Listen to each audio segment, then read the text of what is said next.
Je vous propose maintenant de prendre un peu de hauteur et de vous arrêter encore une fois sur le cas espagnol qui permet de retracer les différentes phases de traitement du minerai. Donc c'est ce qu'on appelle effectivement la chaîne opératoire, parce que le minerai, bon, il faut l'extraire.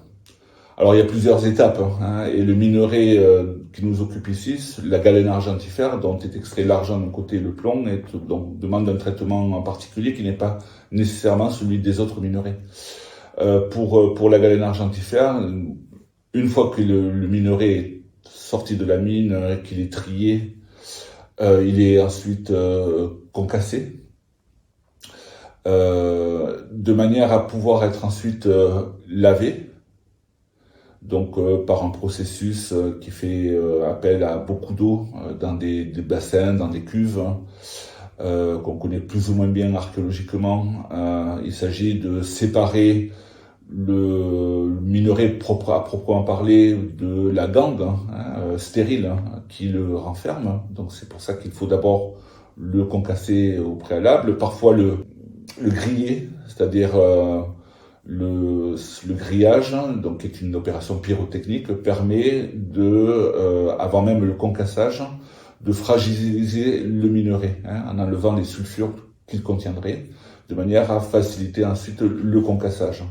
Ce concassage, après le concassage, eh bien, on lave le minerai de manière donc à séparer par gravitation le minerai à proprement parler riche, qui intéresse de la gangue, du stérile. Et une fois le minerai séparé, c'est ce qu'on appelle l'enrichissement de le minerai, là on peut lui faire subir un traitement pyrotechnique, donc dans des fours. Il y a deux phases pour la galène argentifère.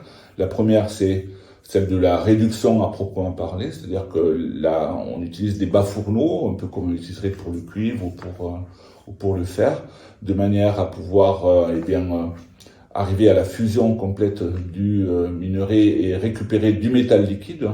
C'est ce que l'on appelle le plomb d'œuvre, tout simplement, qui n'est pas un plomb désargenté, donc il contient encore tout l'argent que contenait à l'origine le minerai. Et ensuite, ce plomb d'œuvre, il faut le couper. Donc ça, c'est un procédé qui est propre à l'argent.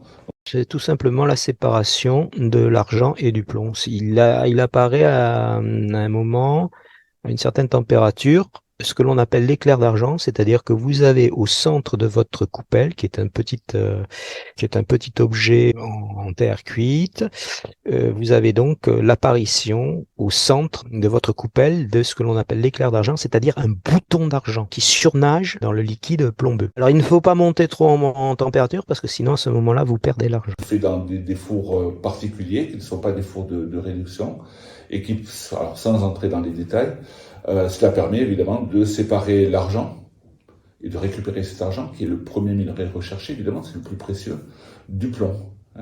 Du plomb. Et là, on arrive à ce qu'on appelle un plomb marchand, un plomb désargenté, et c'est celui qui sera, au final, transformé en lingot, de manière à pouvoir être commercialisé.